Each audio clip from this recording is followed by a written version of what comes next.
안녕하십니까. 권영설 논설위원입니다. 벌써 한 해가 밝고도 닷새가 됐네요. 오늘은 1월 5일 날 발행된 비타민 134호로 얘기 나눠보겠습니다. 금주의 커버 스토리는 보수 진보 감별법이라고 해서 요즘 뭐 이제 그 새누리 쪽의 보수 그리고 이제 야당 쪽의 진보 또는 뭐 점잖게 얘기하고 이렇게 되지만 야당 쪽에서는 이 보수를 수꼴이라고 합니다. 수꼴, 수구 꼴통 뭐 이렇게. 그리고 또 보수 쪽에서는 이제 야당이나 이런 데를 좌빨이라고 합니다. 좌익이라 이거죠. 그래서 보수 진보 얘기가 많은데 과연 그걸 어떻게 구분해야 되겠는가를 오형규 논설위원이 아주 잘 정리해 놨습니다. 이걸 한번 보시면 모든 지금 논의의 그 여러 가지를 한번 보실 수 있습니다. 보수가 좋아 보이세요? 진보가 좋아 보이세요? 보통 이게 지금 특정한 정파나 특정한 인물들, 특정한 그 사람들을 지칭하는 용어가 돼서 그렇지 본인 개인적으로 보면 어때요? 그 뭔가 이 사람이 진보적이고 혁신적이고 하면 좋아 보일 것 같고 그렇죠. 또 반대로 보수적이라고 하면 예전의 가치에서 전혀 벗어나지 않는 것 같은 이런 느낌도 있습니다만 분명히 이제 영국 가보면 보수당이 있고 노동당이 있고 이렇게 나눠져 있습니다. 그래서 우리가 그 도대체 보수하고 진보라는 이런 어떤 이분법은 어떤 역사가 있고 또 우리가 어떻게 봐야 되는지 이런 얘기를 잘 정리해 놨습니다. 보수 진보 이쪽은 서양의 지적 전통에서 갈라지는데 약 300년간 논쟁이 됐다고 합니다. 자, 이 오영규 의원이 잘 정리한 걸 한번 제가 읽어 드릴게요. 진보와 보수를 쉬운 말로 바꾸면 바꾸고 살자 대 살면서 바꾸자라고 할 수 있다. 그러니까 진보는 바꾸고 살자라는 거고 보수는 살면서 바꾸자라는 건데 이 같은 차이는 세계관에서 근본적인 차이를 내포한다. 진보는 세상이 점점 나빠지고 있으므로 바꿔야 한다고 본다. 그죠? 환경도 오염이 되고 빈부격차는 심해지고 이런 겁니다. 반면 보수는 나아지고 있다. 세상은 나아지고 있고 그래서 점진적인 제도 개혁을 통해서 개선할 수 있다고 본다.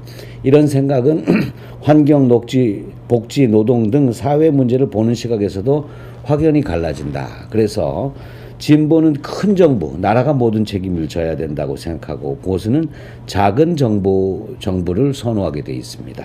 규제 완화는 어디겠습니까? 보수 쪽에서 그런 얘기를 하겠죠. 개인의 불행을 사회 구조 탓으로 여기는 진보주의자들은 국가의 역할을 국민의 삶을 보장하는 데까지 확장해서 보편적 복지, 높은 세율을 주장한다. 이에 반해서 보수는 개인의 삶은 철저히 자기 자신이 주인이며 정부 간섭을 최소화해야 한다고 본다. 당연히 선별적 복지 그리고 낮은 세율을 선호한다. 이게 표로 잘 정리가 돼 있어요. 그러니까 굳이 볼게요. 진보를 먼저 얘기하겠습니다. 세계관에서 진보는 나빠지고 있다. 보수는 나아지고 있다. 개인의 삶, 진보는 사회적 조건이 결정한다. 보수는 어떻게 하겠습니까? 스스로 개척할 수 있다. 자, 그리고 뭐 이런 거 외교를 보면요. 진보는 중국을 중시합니다. 당연히 보수는 미국을 중시하게 돼 있다. 경제관을 보면 진보는 경제 민주화 또는 규제 강화가 되고 보수는 경제적 자유를 중시합니다. 규제 혁신이 되겠죠. 이런 내용들 한번 쭉 정리해 보시면 좋겠습니다. 한국에서는 그래서 보수 하는데 보수 중에서도 안보 보수라는 거 그죠?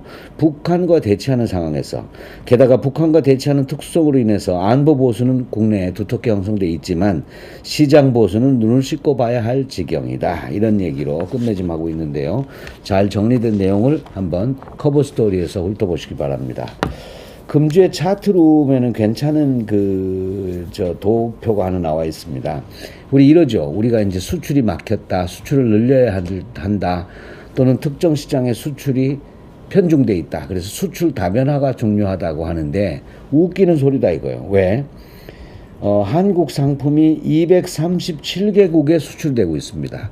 UN 등록이 돼 있거나 안 돼 있거나 세상에 나라라는 데는 웬만해서 다 수출하고 있다는 거죠. 그래서 수출처 다변화 주장은 헛소리다 하는 게 금주의 차트에 올라와 있는데요. 예를 들어서 이런 겁니다. 우리나라가 237개국에 수출하는데 물론 미국, 중국, 일본, 유럽 뭐 이런 특히 유럽 특별한 국가들 이런데 거대한 물량을 수출하는 것도 있지만 이런 나라 아시냐 이거예요. 저지, 건지, 몬트세렛 이런 거. 이런 데도요, 뭐 남극에도 수출합니다. 남극에 수출하는데 수출하는 금액이 46입니다. 46만 달러도 아니고 46억 달러도 아니고 그냥 46달러입니다. 46달러. 저지라는 곳에는 271달러, 271달러. 건지라는 데는 468달러. 이런 데가 어디냐 하면 대부분 이제 영국령의 섬이고 이런 데랍니다. 그렇게 작은 나라까지 우리가 모든 곳에 수출을 하고 있다. 뭐 새삼스럽게 기업이 다 찾아서 하고 있는 것을 뭔가 이 정책을 내놓으면서 수출 다변화가 중요하다 이런 얘기들 헛소리다 이런 내용이 금주에 좋은 그 뭐랄까요 차트로 정리가 되어 있습니다. 우리 비타민은 우리 환경 얘기뿐만 아니라 다른 신문도 보면서 국내 오피니언 흐름이 어떻게 돼가고 있는가 하는데 지난주라기보다는 지난 연말이라고 봐야 되겠네요. 뭐였습니까? 이제 새누리당이 분당이 됐습니다. 그래서 당이 4개가 돼버렸죠. 그래서 지금 이제 여러 군데서 얘기가 나오는데 이렇습니다. 반기문 전 유엔 사무총장 이제 곧 그만두게 되는 유엔 사무총장이 우리 팀으로 끌어들일 것이냐 아니면 우리 팀이 안 될 것이니까 아예 그냥 낙마를 시킬 것이냐. 그래서 국내 언론들도 반기문 쟁탈전을 보도하는 데가 있고 아예 그냥 반기문을 비방하는 그런 보도들도 나오고 있더라. 이런 얘기가 국내 오피니언 흐름에서 우리가 정리해 본 내용입니다. 금주의 해외 명칼럼은 월스트리트저널 12월 22일자에 쓴 이런 얘기입니다. The case for a rules-based Fed 해서 Fed의 미국 연방준비위원회의 금리 인상에는 이제는 일정한 준칙이 필요하다라는 내용입니다. 그 유명한 존 테일러 스탠포드 교수가 그 테일러 준칙으로 유명한데 뭘 썼냐면 이런 내용을 썼습니다. 테일러 교수는 글로벌 금융위기가 발발한 지 8년이 지난 지금 그간 초저금리와 양적 완화가 취해졌지만 페드를 정치적 압력에서 자유롭게 하고 통화정책을 더 합리적이고 예측 가능한 것으로 만들기 위해서는 지금부터라도 일정한 준칙에 입각한 통화정책이 필요하다고 밝혔다. 테일러는 비판자들이 자신에 대해서 페드가 기계적으로 단순한 규칙을 따르기를 원하며 통화정책도 컴퓨터가 효과적으로 할 수 있다고 생각한다고 말하지만 이는 틀린 지적이라고 반박하고 있습니다. 그가 말하는 준칙주의는 페드가 스스로의 전략에 따라 선택하는 것이며 결코 기계적으로 컴퓨터가 하라는 대로 하는 것은 아니라고 강조합니다. 자세한 내용은 우리 비타민에서 한 번 더 확인해 보시죠. 자, 제가 매주 정리하는 고전 명구는 금주에는 프랑스의 그 아주 천재적인 그 사상가였죠. 프레드릭 바스티아의 법이라는 책에서 뽑아봤습니다. 바스티아는 1801년부터 1850년까지 49년을 산 프랑스의 고전 경제학자인데 아주 그 이후에 많은 사람으로부터 천재적인 사람으로 칭찬을 받았습니다. 예를 들면 하이에크가 영문판을 정리하면서 바스티아를 천재적인 경제평론가라고 평했습니다. 그리고 그러면서 이런 거예요. 바스티아 당시에는 전문적인 경제학자들이 모두 바스티아 편이었고 싸움의 대상이 일반 대중들이었다. 그러니 뭔가 이 사상을 리드하는 어떤 그 역량이 있었다 이런 거고요. 기업가 정치로 유명한 조집 슌페터는 바스티아를 역사상 가장 재기가 뛰어난 경제 저술가다. 물론 이제 슌페터는 다른 곳에서 이론적으로는 좀 떨어진다고 했는데 그거는 이제 하이에크도 이런 얘기를 합니다. 바스티아가 정말로 책을 제대로 쓴 건 5년 정도밖에 안 됐다. 그러니까 40대 중반에 겨우 좀 쓰다가 갑자기 이제 돌아가는 바람에 이론적으로는 그만한 성과를 거두지 못했다. 이런 건 인정을 하고 있습니다. 우리 한국의 대표적인 자유주의 오스트리아 학파의 경제사상가인 민경국 교수는 이렇게 표현합니다. 바스티아를 19세기의 가장 위대한 경제 자유의 챔피언이며 화폐는 자유로운 진화의 결과라는 인식, 또 가치는 주관적이며 자발적인 교환을 통해서 형성된다는 가치이론, 또 가격 통제와 정부 개입의 무능함, 또 시장은 수많은 시장 참여자들의 다양한 이해관계를 조종하는 것이라는 견해 등 오스트리아 학파의 이론적 핵심은 모두 바스티아에서 비롯됐다. 이렇게 평하고 있습니다. 바스티아가 말한 명언은 제가 이렇게 정리해 봤습니다. 법이 있기 때문에 재산이 있는 것이 아니라 재산이 있기 때문에 법이 있다. 관련된 문장 이런 겁니다. 루소가 생각하기에 법은 인간을 개조시켜야 하고 진보죠, 그죠? 또 재산을 만들 수도 안 만들 수도 있어야 한다.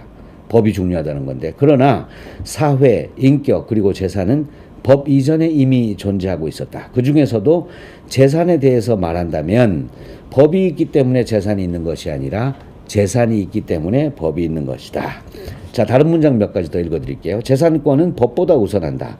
한 사람의 재산권이 다른 사람의 재산권을 침해하지 않는 한 그 재산이 언제 어디서 어떻게 만들어졌든 간에, 그리고 혼자서 만들었든지 여럿이 모여서 만들었던 건 간에 그것을 지켜주는 것이 법이 맡아야 할 유일한 임무다.